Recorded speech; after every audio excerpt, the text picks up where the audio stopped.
काँग्रेस नेते राहुल गांधींवर आसाममध्ये गुन्हा दाखल झालाय।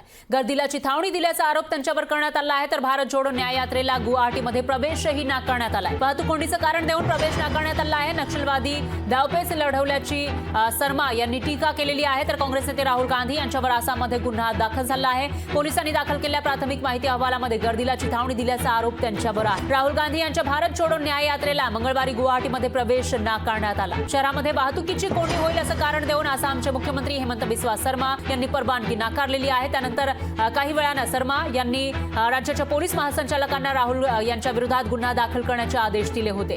शांतताप्रिय जनतेला चिथावणी देत असल्याचा आरोप करत शर्मा यांनी त्यांच्यावर नक्षलवादी डावपेच लढवल्याची टीका केली आहे।